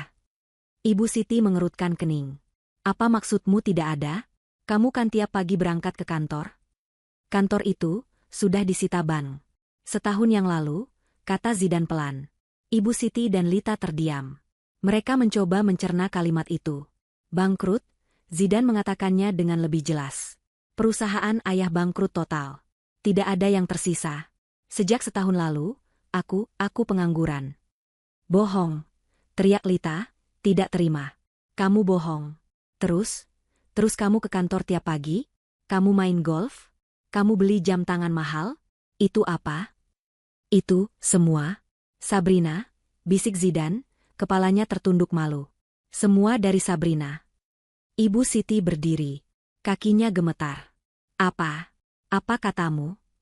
Sejak perusahaan bangkrut, Sabrina yang mengambil alih semuanya. Dia yang bayar sisa utang perusahaan ayah diam-diam. Dia yang kasih aku uang bulanan, dia bilang, untuk jaga gengsi Mas. Dia yang belikan aku mobil Alphard itu, katanya biar Mas tidak malu sama teman-teman. Kartu korporat itu, kartu atas nama perusahaannya. Dia yang suruh aku pura-pura tetap kerja, biar ibu dan Lita tidak cemas. Pengakuan itu menghantam Ibu Siti dan Lita seperti kereta barang. Setiap kebohongan yang mereka nikmati kini terkuak. Pria yang mereka banggakan sebagai direktur sukses, ternyata hanyalah boneka yang dibiayai penuh oleh istrinya. Jadi kita. Lita menutup mulutnya. Ya, kata Zidan. Kita hidup sepenuhnya dari uang Sabrina. Setiap nasi yang kita makan, setiap baju yang kita pakai, listrik di rumah ini, bensin di mobil, semuanya. Dari dia. Ibu Siti terhuyung. Ia mencengkeram dadanya. Ia teringat kata-katanya tadi malam. Gembel gak usah belagu, kamu itu cuma numpang. Gembel? Bisik Ibu Siti pada dirinya sendiri. Matanya nanar. Jadi, kita yang numpang? Kita yang jadi parasit hidup dari uang? Gembel, itu selama ini. Kenyataan itu terlalu brutal. Arogansi yang ia bangun seumur hidupnya hancur berkeping-keping. Ia bukan nyonya besar. Ia adalah benalu yang baru saja kehilangan pohon inangnya. Lalu kita bagaimana? Zidan? Rinti Ibu Siti, suaranya terdengar seperti nenek-nenek. Kita mau makan apa? Zidan hanya bisa menggelengkan kepalanya. Ia menangis tanpa suara, air mata malu dan putus asa mengalir di pipinya. Ia telah gagal sebagai anak, sebagai kakak, dan sebagai suami. Di tengah keheningan yang menakutkan itu, bel rumah berbunyi. Ding dong. Mereka bertiga tersentak kaget. Siapa lagi? Pihak Leasing mau ambil TV dan sofa? Mereka saling pandang, ketakutan. Jangan dibuka, bisik Lita. Mereka diam, menahan napas. Bel berbunyi lagi, lebih lama dan lebih memaksa. Lalu hening. Beberapa detik kemudian, terdengar suara klak dari slot surat di pintu utama. Sesuatu jatuh ke lantai marmer. Zidan menunggu beberapa menit, memastikan orang itu sudah pergi. Ia berjingkat ke pintu. Di lantai, tergeletak sebuah amplop coklat besar. Ada logo bank yang ia kenali. Bank tempat ia dan Sabrina mengambil KPR rumah ini. Di amplop itu ada stempel merah besar, penting dan segera. Dengan tangan gemetar, ia mengambil amplop itu. Ia kembali ke ruang tamu, di mana ibu dan adiknya menatapnya dengan cemas. Ia menyalakan satu lampu kecil. Tangannya gemetar hebat saat ia merobek amplop itu. Ia mengeluarkan selembar surat resmi. Ia membacanya. Wajahnya yang sudah pucat kini berubah menjadi kelabu seperti mayat. Apa? Zidan? Desak Ibu Siti. Apa lagi? Zidan mengangkat kepalanya. Matanya kosong. Surat peringatan pertama. Gagal bayar KPR. Katanya datar. Gagal bayar? Ulang Lita bingung. Sabrina, dia menghentikan pembayaran cicilan rumah ini. Zidan menjelaskan, suaranya pecah. Kita dinyatakan menunggak. Ia melanjutkan membaca isi surat itu, suaranya semakin lirih. Bank meminta kita untuk melunasi seluruh sisa pokok pinjaman. Totalnya, 3,5 miliar rupiah. Seluruhnya. Tunai. 3,5 miliar? Lita nyaris tidak bisa bernapas. Kita diberi waktu 14 hari kerja untuk melunasinya, Zidan sampai di bagian akhir. Jika tidak rumah ini akan disita oleh bank dan dilelang. Disita. Dilelang. Gelandangan. Kata-kata itu berputar-putar di kepala Ibu Siti. Kata-kata yang ia gunakan untuk mengusir Sabrina, kini menjadi takdirnya. Rumah mewah ini akan diambil. Mereka akan diusir. Mereka tidak punya uang. Mereka tidak punya mobil. Mereka tidak punya apa-apa. Mereka benar-benar akan menjadi gelandangan. Zidan? Ibu Siti memegangi kepalanya yang terasa mau pecah. Tidak mungkin. Visinya mulai kabur. Suara detak jam di dinding terdengar semakin jauh. Lantai marmer di bawah kakinya terasa berputar. Ia mencengkeram dadanya. Napasnya sesak. "Ibu," teriak Zidan, melihat ibunya terhuyung. Ibu Siti tidak menjawab. Matanya terbalik. Seluruh tenaganya hilang. Ia ambruk ke depan, jatuh dari sofa ke lantai marmer yang dingin dengan suara debuman keras. Ia pingsan. "Ibu," jerit Zidan dan Lita bersamaan. Mereka mengguncang tubuh Ibu Siti. "Bu, bangun, Bu." Tapi Ibu Siti tidak bergerak. Kepanikan terbesar melanda mereka. Ibu mereka pingsan. Mereka tidak punya uang sepeser pun. Mereka tidak punya mobil untuk membawanya ke rumah sakit. Ponsel mereka tidak punya pulsa untuk menelepon ambulans. Mereka terjebak. Terjebak di dalam istana mereka sendiri, yang sebentar lagi akan runtuh menimpa mereka. 2 minggu telah berlalu sejak malam kepergian Sabrina. Di lantai 35 sebuah gedung pencakar langit di pusat distrik bisnis, Sabrina berdiri di depan jendela kaca raksasa. Di bawahnya, kota Jakarta terbentang sibuk. Ia mengenakan blus sutra berwarna gading, celana bahan yang rapi, dan hijab pashmina yang dililit elegan. Penampilannya tajam, profesional, dan sangat berwibawa. Di lehernya tergantung ID card bertuliskan, Sabrina, founder CEO. Ini adalah kantornya. Kantor yang tidak pernah diketahui Zidan dan keluarganya. Selama ini, mereka mengira bisnis Sabrina hanyalah toko online yang dikelola dari kamar. Mereka tidak tahu bahwa toko itu adalah sebuah perusahaan induk investasi yang memiliki saham di berbagai bisnis startup teknologi dan ekspor-impor. Ia adalah investor sukses yang sengaja menyembunyikan kekayaannya, berharap suatu hari keluarganya akan menghargainya sebagai pribadi, bukan sebagai mesin uang. Ia salah besar.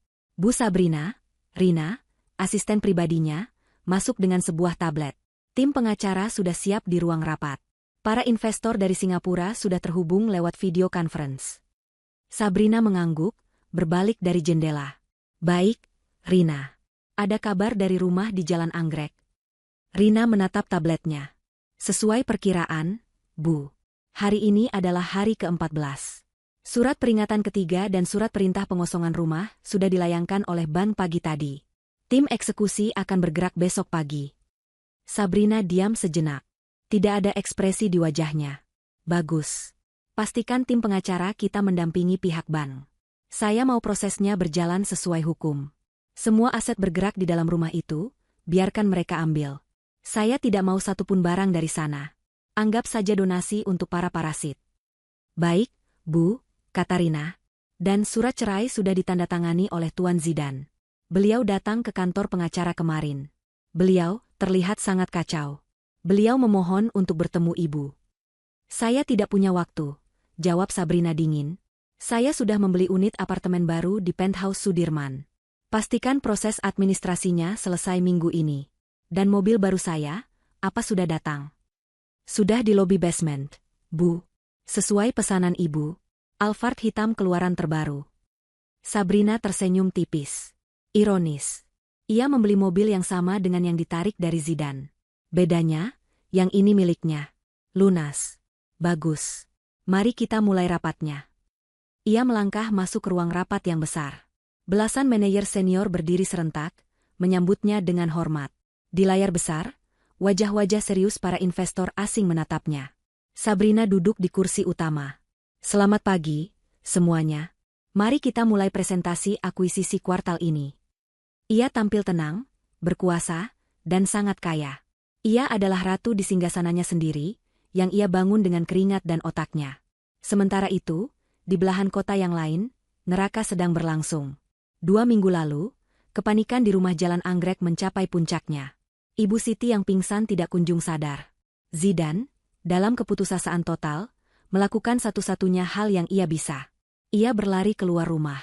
Ia berlari ke pos satpam kompleks. "Pak, tolong. Pak, ibu saya pingsan. Teleponkan ambulans." Ia memohon, terengah-engah. Satpam itu, yang tadi pagi menyaksikan mobil Alphardnya ditarik, menatapnya dengan pandangan aneh. "Telepon ambulans? Pakai pulsa Bapak saja." Saya tidak punya pulsa. Ponsel saya mati. Tolong, Pak." Zidan merendahkan dirinya, membuang semua gengsinya. Dengan malas, satpam itu akhirnya menelepon. Ambulans datang 30 menit kemudian. Petugas medis masuk dan memeriksa Ibu Siti.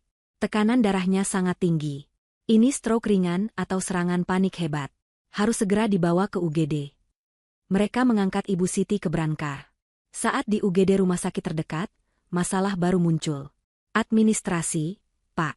Silakan bayar deposit dulu. 5 juta rupiah, kata perawat di meja pendaftaran.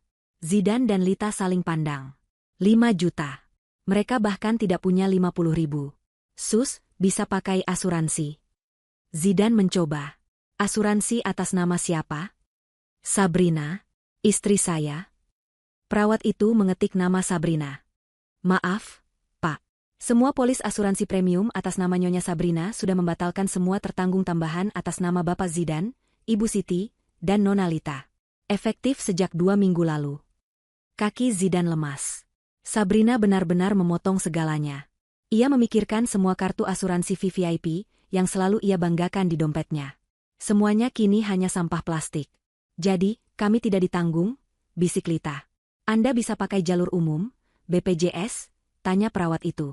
Zidan teringat. Sabrina pernah mendaftarkan mereka BPJS, untuk jaga-jaga, katanya. Tapi Ibu Siti selalu menghinanya. Itu asuransi orang miskin, katanya.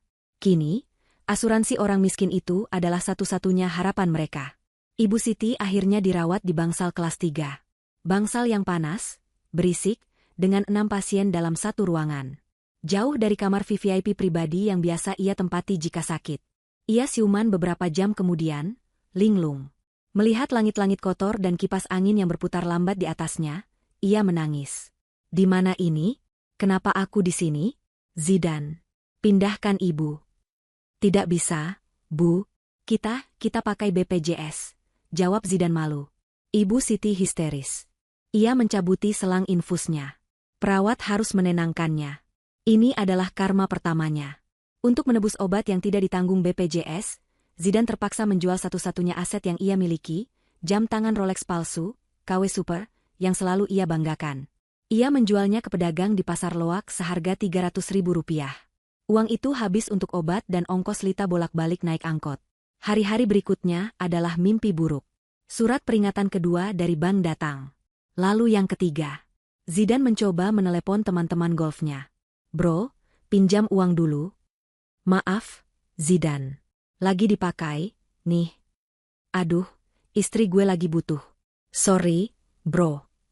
Nomor yang Anda tuju sedang tidak aktif. Semua menolaknya. Berita ia bangkrut dan ditolak kartu kreditnya di kafe sudah menyebar. Ia adalah paria. Tepat di hari ke-14, saat Ibu Siti baru saja boleh pulang, mereka kembali ke rumah. Mereka menemukan sebuah truk besar dan beberapa orang berbadan tegap sudah ada di depan gerbang. Tim eksekusi dari bank. Maaf, Bapak Zidan. Sesuai surat perintah pengadilan, rumah ini resmi kami sita. Anda punya waktu 1 jam untuk mengemasi barang-barang pribadi Anda. Hanya pakaian, kata seorang pria berjas, pemimpin tim itu. Apa? Tidak bisa. Ini rumah saya, teriak Zidan. Bukan lagi, Pak. Silakan. Bu Ratih, sang tetangga, menonton dari balik gordennya, tersenyum puas. Ia bahkan merekamnya dengan ponsel. Zidan, Lita, dan Ibu Siti yang masih lemah, dipaksa mengemasi pakaian mereka ke dalam koper-koper murah. Semua barang mewah, TV 80 inci, sofa bludru, lampu kristal, Gucci mahal, tempat tidur king size, semuanya ditinggal. Mereka diusir. Bertiga, mereka berdiri di depan gerbang rumah mereka sendiri, masing-masing membawa 1 koper. Mereka benar-benar terlihat seperti gelandangan. Kita mau kemana? Zidan, Isa Ibu Siti, berpegangan pada lengan anaknya. Zidan tidak tahu. Ia tidak punya tempat tujuan. Ia teringat sesuatu. Jauh di pinggir kota, ada rumah peta kecil peninggalan kakeknya yang sudah lama tidak terurus. Hanya itu satu-satunya pilihan. Mereka naik 3 kali angkot untuk sampai ke sana. Rumah itu berada di gang sempit, becek, dan bau comberan. Dindingnya berjamur. Atapnya bocor di beberapa tempat. Hanya ada 1 kamar tidur, 1 kamar mandi jongkok yang kotor, dan ruang depan sempit yang langsung terhubung ke dapur berasap. Inilah istana baru mereka. Malam pertama di sana adalah neraka. Panasnya luar biasa. Nyamuk berpesta di tubuh mereka. Ibu Siti tidak berhenti menangis. Lita menjerit-jerit histeris. Aku tidak mau di sini. Bau, jorok, panas. Aku benci Kak Sabrina. Diam, bentak Zidan. Ia juga sudah di ambang batas. Mulai sekarang, kita harus cari uang sendiri. Lita, kamu cari kerja. Ibu masak. Kehidupan baru mereka dimulai. Lita, yang putus sekolah, mencoba melamar kerja sebagai pelayan kafe. Di hari pertama, ia membentak pelanggan yang memintanya membersihkan meja. Ia langsung dipecat. Ia mencoba lagi di sebuah toko baju. Ia ketahuan mencuri lipstik. Ia diusir. Tangannya yang dulu halus kini kapalan karena harus mencuci baju mereka bertiga di papan cucian. Ibu Siti, yang seumur hidupnya dilayani, kini harus berjongkok di depan kompor minyak tanah yang berasap. Masakannya selalu gosong atau keasinan. Ia menangis setiap hari, meratapi nasibnya, tapi tak ada yang peduli. Dan Zidan. Setelah berminggu-minggu melamar kerja dan ditolak di mana-mana, ia menelan harga dirinya bulat-bulat. Ia menjual sedan rongsoknya seharga 3 juta. Ia membeli motor bebek bekas yang bunyinya berisik. Ia mendaftar menjadi sopir ojek online. Ia, Zidan, mantan, direktur, yang selalu wangi dan necis, kini mengenakan jaket hijau kusam. Ia berpanas-panasan di jalanan, berteriak, kiri, bang, di tengah kemacetan, untuk mendapatkan uang Rp20.000. Ia kini tahu rasanya bekerja. Suatu sore, setelah seharian narik dan hanya dapat 50.000, ia mendapat orderan. Mengantar paket. Titik jemputnya, apartemen penthouse Sudirman. Sebuah gedung yang bahkan ia tidak berani impikan untuk masuk. Ia sampai di lobi yang megah. Satpam menatapnya penuh curiga. Paket untuk siapa? Atas nama Ibu Sabrina, katanya, membaca layar ponselnya. Jantung Zidan serasa berhenti berdetak. Sabrina? Di sini? Ia disuruh menunggu di lobi khusus kurir. Ia menunggu, gelisah. 15 menit kemudian, pintu lift pribadi berdenting. Seorang wanita melangkah keluar. Wanita itu bukan Sabrina. Wanita itu adalah Rina, asisten Sabrina. Tapi Zidan tidak tahu. Rina menyerahkan paket itu padanya. Saat Zidan hendak pergi, lift di sebelahnya terbuka. Keluarlah sesosok wanita yang ia kenal, namun juga terasa asing.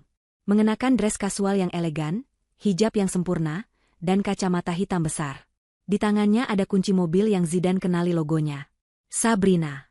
Wanita itu berjalan melewatinya, menuju pintu lobi utama. Ia tidak melihat Zidan.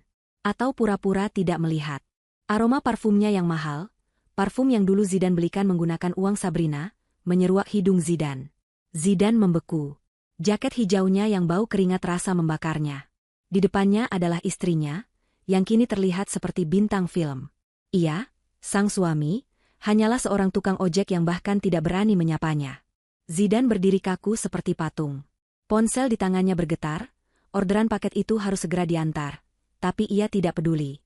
Seluruh dunianya terfokus pada sosok Sabrina yang berjalan anggun menuju pintu putar lobi. Sesuatu dalam dirinya pecah. Bukan harga diri, karena ia sudah tidak punya itu. Tapi bendungan keputusasaan. Sabrina. Teriakan itu keluar dari tenggorokannya, serak dan putus asa. Itu bukan panggilan, itu sebuah rintihan. Sabrina berhenti. Tepat di depan pintu. Ia tidak menoleh. Rina, asistennya, yang kaget melihat Zidan, langsung berdiri protektif di samping Sabrina. Zidan, tidak peduli lagi pada tatapan satpam atau orang-orang kaya di lobi, berlari. Helm ojeknya ia lempar begitu saja ke lantai. Ia berlari dan langsung bersujud di lantai marmer yang dingin, memeluk kaki Sabrina. Sabrina. SAB, tolong, jangan pergi. Ia meraung. Tangis pria dewasa yang hancur. Wajahnya ia benamkan di ujung sepatu Sabrina yang mahal. Maafkan aku, SAB. Maafkan Mas. Aku salah. Aku dibutakan oleh gengsi. Aku suami yang tidak berguna.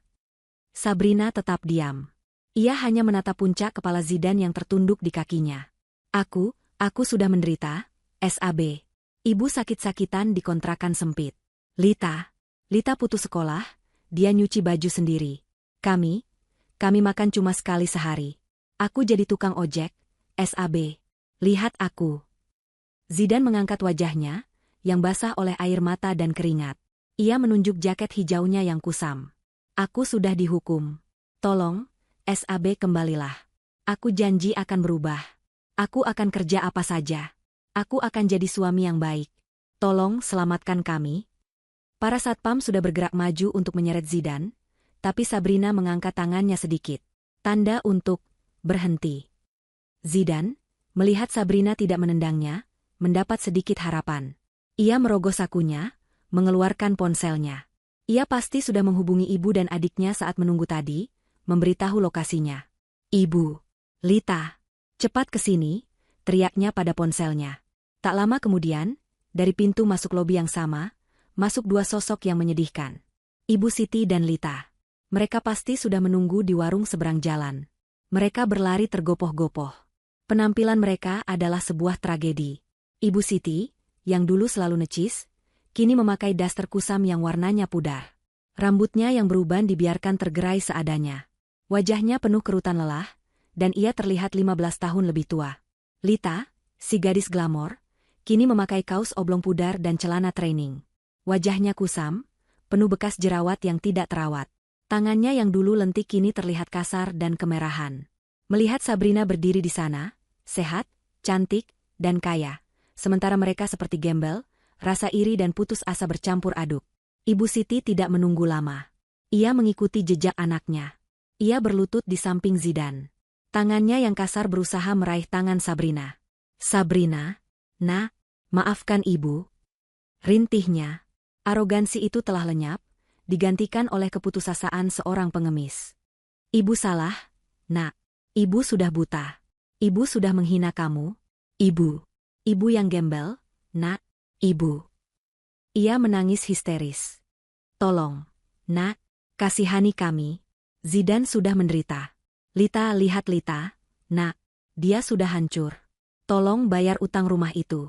Kami tidak mau tinggal di gang bau itu. Kami mau rumah kita kembali. Ibu janji, ibu akan layani kamu seumur hidup. Ibu akan jadi pembantumu, nak, beneran? Lita berdiri gemetar. Ia terlalu malu untuk ikut berlutut, tapi ia juga terlalu putus asa. Kak, bisiknya. Air matanya mengalir deras. Maafkan aku, Kak. Aku yang salah. Aku manja. Aku serakah. Aku tidak akan minta pesta lagi. Aku tidak akan minta apa-apa lagi. Tolong, Kak. Aku mau sekolah lagi. Aku malu. Seluruh lobi kini menonton drama itu. 3 orang yang berpakaian kusam bersujud di kaki seorang wanita elegan. Sabrina akhirnya bergerak. Ia perlahan melepas kacamata hitamnya. Matanya yang jernih menatap mereka satu persatu. Wajahnya tenang, dingin, dan tidak menunjukkan emosi apapun. Ia menatap Lita terlebih dahulu. Wajahnya yang kusam dan tangannya yang kasar. 25 juta untuk pesta.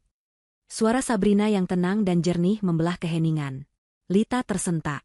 Maaf, nggak bisa, lanjut Sabrina, mengulangi kata-kata yang sama persis seperti di meja makan hari itu.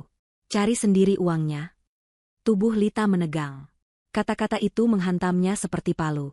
Lalu, Sabrina menatap Ibu Siti yang masih bersujud. Ibu. Katanya lembut. Ibu Siti mengangkat wajahnya penuh harap. Ibu bilang, lanjut Sabrina, aku akan keluar dari keluarga ini dan jadi gelandangan, kan? Sabrina memutar pandangannya sejenak, melihat lobi marmer yang berkilauan, melihat pantulan dirinya yang sukses di kaca. Lalu ia kembali menatap Ibu Siti dan Zidane yang masih berlutut di lantai kotor. Lihat, katanya pelan. Siapa yang sekarang jadi gelandangan? Ibu Siti terkesiap. Hantaman itu lebih keras dari vonis dokter. Ia terdiam, membeku. Terakhir, Sabrina menatap Zidane. Suaminya. Pria yang ia cintai, yang telah membiarkannya dihina. Mas Zidane, katanya. Surat cerai kita sudah selesai. Kita sudah resmi berpisah. Kamu bilang kamu akan berubah? Kamu tidak akan pernah berubah. Kamu hanya panik karena fasilitasmu hilang.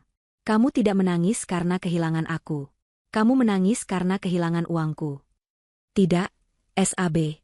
Aku cinta kamu, raung Zidane. Cinta? Sabrina tertawa kecil, tawa yang dingin tanpa humor. Cintamu tidak cukup kuat untuk membelaku dari ibumu sendiri. Sabrina memakai kembali kacamata hitamnya. Ia berbalik, hendak pergi. Sabrina, jangan pergi, teriak Zidane nekat. Ia berdiri, mencoba meraih istrinya. Kamu tega? Kamu mau kami mati kelaparan? Kamu jahat. Setelah semua yang kami berikan? Teriakan terakhir itu membuat Sabrina berhenti lagi. Semua yang kami berikan? Ia berbalik pelan. Ia menatap mereka bertiga. Baik, kalian benar. Ia membuka tas tangannya yang mahal. Zidan, Ibu Siti, dan Lita menatapnya dengan napas tertahan. Harapan itu menyala lagi. Apakah ia akan memberikan cek? Kartu kredit? Sabrina merogoh ke dalam tasnya. Ia mengeluarkan dompetnya. Dari dompet itu, ia mengambil selembar uang. 1 lembar. Berwarna biru. 100.000 rupiah. Ia mengulurkan tangannya. Zidan hendak menyambutnya. Tapi Sabrina tidak memberikannya ke tangan Zidan. Ia melepaskan uang itu. Uang itu melayang pelan, berputar, lalu mendarat di lantai marmer, tepat di antara Zidan dan Ibu Siti. Tepat di depan kaki mereka. Oh ya, Lita, kata Sabrina. Selamat ulang tahun. Anggap saja itu kadonya.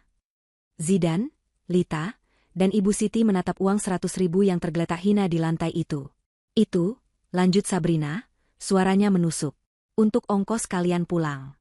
Naik angkot bertiga, masih ada kembaliannya. Pesan saya, hemat-hemat. Para satpam kini melangkah maju, sudah tidak bisa ditahan lagi.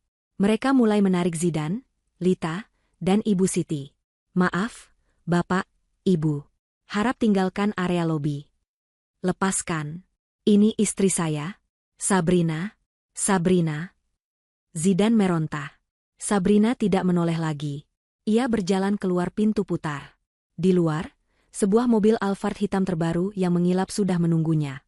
Rina membukakan pintu. Sabrina masuk ke dalam mobil. Pendingin ruangan yang sejuk menyambutnya. Ia duduk di jok kulit yang empuk. Ia melihat dari jendela yang gelap.